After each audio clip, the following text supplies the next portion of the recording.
Ahora sí, 11:21, lo prometido es deuda, tenemos la entrevista del día, por suerte la entrevistada tiene un tiempito para conversar con nosotros sobre un tema que venimos siguiendo muy de cerca y es la audiencia pública por la venta de terrenos de la Costanera. Queremos hablar de ese tema, hoy lo incluimos dentro de las noticias por el tema de la audiencia, hoy a las 14, si no me equivoco, se renueva, y para hablar de este tema estamos en comunicación con la diputada de la Ciudad de Buenos Aires por el Frente de Todos, es la presidenta de la Comisión de Derechos Humanos y es la vicepresidenta de Colina a nivel nacional.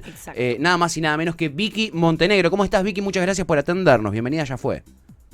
Hola, ¿qué tal? Buen día, ¿cómo están? ¿Cómo estás? Bien, Victoria, muchísimas gracias por atendernos. Sabemos que estás a full, pero queríamos aprovechar un ratito para hablar de esta nueva audiencia pública por la rezonificación de Costa Salguero, ¿no? Hoy continúa esto.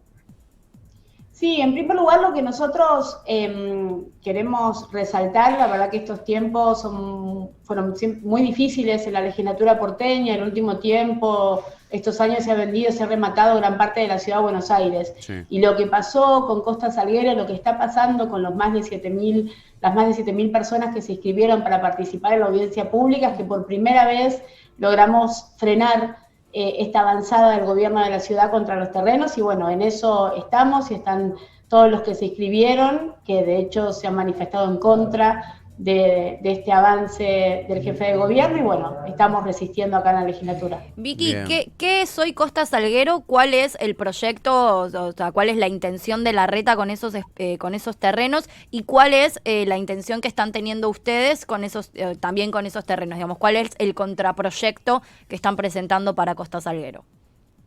Nosotros tenemos un proyecto para que eso sea un espacio público, que podamos disfrutar todos, los porteños y todas las personas que visitan nuestra ciudad, ¿no? Volver a pensar en una ciudad con el río de cara a la ciudad y la ciudad de cara al río, y no la propuesta que tiene el jefe de gobierno, que es a partir de esta norma hecha a medida, literalmente, construir torres que van a bloquear todo lo que es el acceso al río. Nosotros proponemos justamente que sea un espacio que podamos recuperar, espacio verde, y que podamos recuperar el río. Creo que claramente cuando se dieron estas discusiones, lo que es el Distrito Joven, que no acompañamos, no había pasado lo que nos está pasando ahora, que es esta pandemia, que deja en evidencia lo importante que es, primero, la vivienda, y después también, digamos, las superficies de esas viviendas y el buen vivir, ¿no? Lo que implica el espacio verde, que además es un problema que tenemos en la Ciudad de Buenos Aires, justamente porque desde que Macri asumió como jefe de gobierno y la reta continuó la misma política, la Ciudad de Buenos Aires vendió 500 hectáreas. Entonces hay que ponerle un freno a esta situación, y nosotros proponemos justamente que ese espacio sea de todos y para todos, y un espacio verde para que podamos todos conocer el río. Escuchaba en este tiempo que pasa, que digamos, yo soy del sur de la ciudad de Buenos Aires, hay muchos vecinos que no conocen el Río de la Plata, parece mentira, pero la verdad es que, y de hecho nosotros hicimos la caravana hace algunas semanas, si vos pasás, pensás que todo ese lugar es privado. Claro. ¿No? Esta excusa que te dicen, no, porque va a estar todo conectado. No, eso no es verdad, porque realmente la geografía hace que el que pase por la puerta no sabe que ese lugar es público, y además hay que ponerle un freno a esta idea de seguir solo edificando torres en la ciudad, porque además nuestra ciudad lamentablemente es una ciudad envejecida. Nosotros no es que tenemos un problema de que en la ciudad de Buenos Aires no hay viviendas para vivir, en la ciudad de Buenos Aires hay miles de viviendas ociosas. Propusimos también generar un impuesto a la vivienda ociosa para que las personas pongan en el mercado esas viviendas y así parar un poco con la especulación inmobiliaria. Es una de las discusiones en las villas, en la 31, por ejemplo, que de hecho tenemos todo un tema en este momento con varias mujeres que están al borde del desalojo. ¿Cuál es el problema? Que les cobran 15.000 pesos una habitación con baño compartido, sin respuestas concretas a la situación de la vivienda. ¿Por qué sucede eso? Justamente porque hay que repensar el acceso a la vivienda en la Ciudad de Buenos Aires. Las viviendas ociosas deberían tener un impuesto y poder pensar una ciudad futuro donde todos podamos vivir bien. Digo, claramente esto no es lo que propone el jefe de gobierno, es una ciudad hacia adelante donde algunos pocos puedan beneficiarse de los recursos que son de todos y todas. Claro, es claramente una ciudad cada vez más excluyente, ¿no? Cada vez más para pocos, y esos pocos son la gente que más privilegios tiene, justamente, ¿no? ¿Te sorprendió la cantidad de vecinos inscriptos para participar de la audiencia? Son 7.044. Quisiera saber si te sorprendió a vos un poco y qué pudiste charlar con ellos, porque la reta goza de un blindaje mediático absolutamente enorme, y que esto haya tenido tanta trascendencia a pesar de toda esta maquinaria que protege a la reta, a mí me sorprendió un poquitito. No sé cómo lo ves vos, Victoria.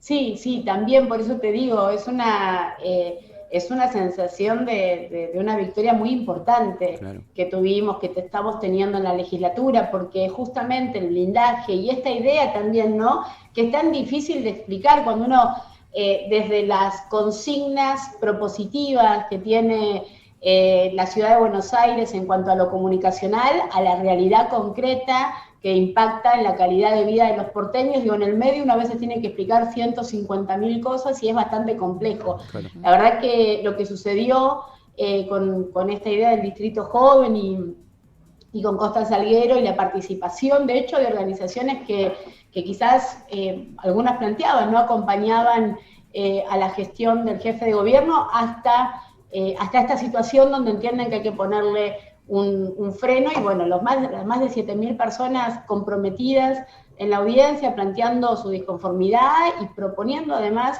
algo que debería ser una cuestión de sentido común, ¿no? Sí, bueno, ¿cuál es el problema? Esto que decimos, a ver, ¿por qué no se hace? Y bueno, claramente porque hay un proyecto de ciudad, esto no es improvisado. No, claro. Hay un proyecto de ciudad donde muy pocos vivan en la ciudad de Buenos Aires, y que vivan aquellos que tienen que ver con esa ciudad que ellos proponen. Nos pasa, de hecho, nosotros lo vemos permanentemente, y fue parte de la discusión en la reforma del Código Urbanístico con respecto a las dimensiones, a la superficie de los nuevos departamentos, que te planteaban esta idea de que con 20 metros cuadrados estaba bien, porque el mundo venía con esta lógica. Bueno, vino la pandemia, pero además tiene que ver con que no incorporás a que en esos departamentos también tienen que vivir personas con discapacidad. Claro. Que nosotros vamos a envejecer, que te puede suceder algo, no está la accesibilidad, no están las personas con discapacidad, no están las familias con niños, digo, una cuestión, un ideal de una ciudad que se parezca mucho a esa publicidad permanente que tiene el gobierno. Y bueno, la verdad que se rompió ese blindaje mediático, y la participación ciudadana fue muy importante porque tenían pensado este año terminar con esta discusión y avanzar en ese sentido, y bueno, fue la gente comprometida, fueron los vecinos y fuimos todos los que le pudimos poner un freno. Vicky, estamos hablando un poco, todas estas cosas no dejan en evidencia que si no fuese justamente por los legisladores de la ciudad y por los vecinos organizados, medio como que el PRO ya o el gobierno de la reta siente cierta impunidad, ¿no?, frente a su accionar en un montón de cuestiones que tienen que ver con la ciudad de Buenos Aires. Entre ellas también podemos hablar de lo que es la policía de la ciudad, ¿no? Claro. El último acto que hemos visto de esta impunidad ha sido durante el velorio de Maradona, que de repente salieron a reprimir sin demasiado sentido, bueno, nunca tiene sentido, ¿no? Pero quiero decir, como de la nada fue medio extraño lo que pasó. Vos presidís la Comisión de Derechos Humanos de la Ciudad de Buenos Aires, y me imagino que este es un tema recurrente para lo que es esa comisión. ¿Cómo trabajan desde la legislatura sobre la impunidad de la policía de la Ciudad de Buenos Aires? Mirá, yo voy a tratar de ser lo más breve posible, porque la verdad que te podría enumerar una infinidad de situaciones muy complejas. La primera, la más grave para mí, digo, en primer lugar por mi historia personal y después por mi función en la legislatura, es la desaparición de un policía de la ciudad. La ciudad tiene desaparecido hace 1 año y 10 meses a un agente de la fuerza, el policía Arshad Carañán, un chico de 27 años, donde yo a esta altura no tengo dudas de que esa desaparición involucra a otros agentes de la policía de la ciudad, y estoy ya convencida, y creo que la justicia avanza en ese sentido, de que es una desaparición forzada de personas. Otro tema, policías de la ciudad, nosotros lo denunciamos el año pasado, que fueron parte de la banda de ciberespionaje, contraespionaje, de los Super Mario Bros, involucrados en robos, bueno, una infinidad de situaciones de irregularidad. Ahora, lo que planteás con respecto a lo que trascendió, que es la represión en el caso de Maradona, pero hace 15 días nosotros acompañamos a 3 personas, un vendedor senegalés, Baba, y 2 muchachos que pasaban por el barrio de Flores, le pidieron a la policía que pare de pegar, y a uno de ellos, Alan, le rompieron la cabeza a patadas, y a Fernando, que es un técnico de un medio de comunicación, también lo golpearon salvajemente, solo porque les dijo, algún día tienen que parar de pegarle a la gente. Esa fue una de las respuestas de una infinidad de situaciones que en el caso de los vendedores ambulantes, senegaleses o ambulantes, es sistemática. No son hechos aislados, es sistemático. Con algunas situaciones de denuncias que, bueno, denuncian torturas, no sé si recuerdan, algunos quemados, bueno, infinidad de situaciones. Vos me preguntás qué hacemos. Notas formales, pedidos de informe, que es el mecanismo que nosotros tenemos. ¿Cuál es el problema? Que en todas las comisiones de la legislatura porteña el oficialismo tiene mayoría propia. Quiere decir que sin ellos, indefectiblemente, nada de eso avanza. Vos presentás, y además, con todo esto que te estoy diciendo, que es mínimo, porque son muchísimas las situaciones, recién mañana la comisión se va a reunir por tercera vez, porque si ellos no la convocan, la comisión no se reúne. Por eso es tan importante que la gente entienda muchas veces qué es lo que pasa dentro de la legislatura.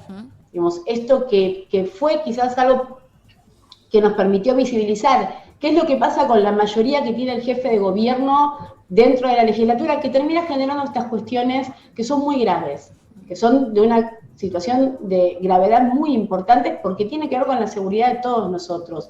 Si nosotros trabajamos para regular, para estar atentos a que la policía funcione bien, digo, porque lo que uno quiere y todos necesitamos es que esa policía funcione bien, que sea respetuosa, que efectivamente trabaje para combatir el delito, digo, pero no que toda su energía vaya en reprimir, no sé, a vendedores o en este caso a manifestantes, y además algo, ya para cerrar, ¿no? Pero que es muy grave. Nosotros estábamos en sesión y vimos cómo se fue dando paso a paso esa situación.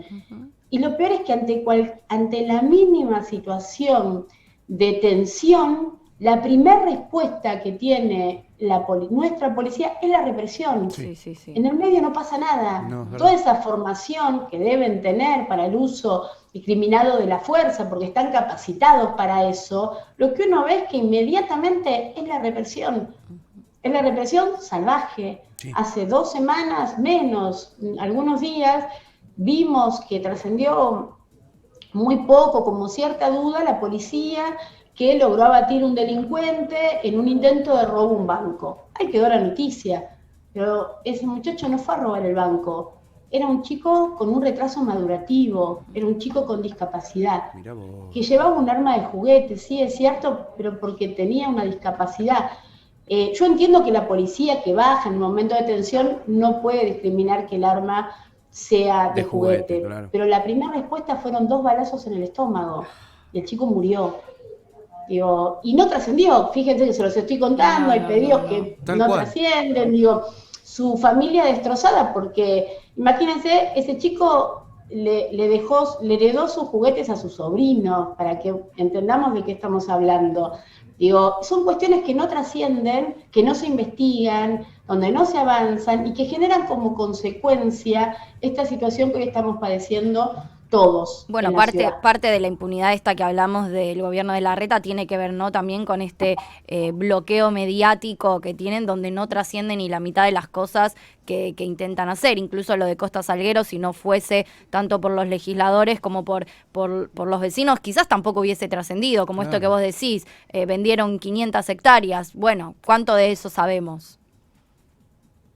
Mira, te pongo un ejemplo muy cortito. El año pasado, en la última sesión, que se vendieron, no me acuerdo si fueron 60 inmuebles, me parece 50, 60 inmuebles, Mariano Recalde, que en ese momento actualmente senador, era compañero nuestro legislador, vos sabés que en uno de esos terrenos que estaba en venta, digamos que todavía era nuestro, era de la ciudad, y la ciudad tenía que discutir, entre muchas comillas, qué íbamos a hacer con ese terreno. Como ya tenían los 40 votos que perdieron, por eso este escándalo de Costa Salguero y esta enorme medida, como tenían los 40 votos, ese terreno, que era en el barrio de Barracas, Mariano trae un cartel donde ya había una inmobiliaria que ofrecía departamentos, 1, 2, 3 ambientes, estaba la foto con la pileta en la terraza.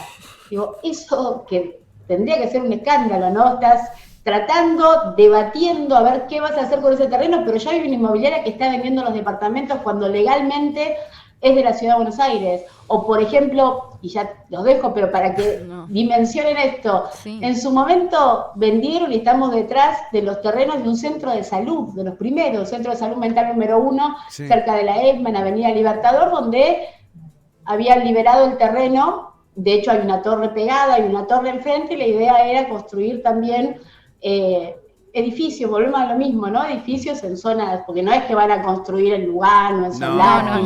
No, acá frente al río, digo, no es que vienen a nuestros barrios donde necesitaríamos sí la presencia del Estado y bueno, y generar algún tipo de política que ponga en valor ese terreno, no. Son bastante selectivos y tienen un gran nivel de impunidad. Sí, total. Y como dijiste bien vos, Vicky, hace instantes nada más, hay un plan acá. Esto no es improvisación. Acá hay un plan completamente establecido y un blindaje mediático que facilita la ejecución de ese plan claramente. Por eso la importancia de poder conversar con legisladores y legisladoras de la ciudad de Buenos Aires que están luchando constantemente contra esta situación de una manera muy complicada porque no se puede visibilizar. ¿Cuántas cosas nos dijo Vicky que no teníamos ni idea? Y eso que nosotros seguimos de cerca. Claro. Eso nosotros que seguimos muy de cerca todo lo que sucede. Vicky, sabemos que estás a full, te agradecemos muchísimo por tu tiempo y por habernos contado todas estas cosas que la verdad no teníamos ni idea, a pesar de que le ponemos mucha atención, y te felicitamos por el laburo que haces en la legislatura. Muchísimas gracias, Vicky.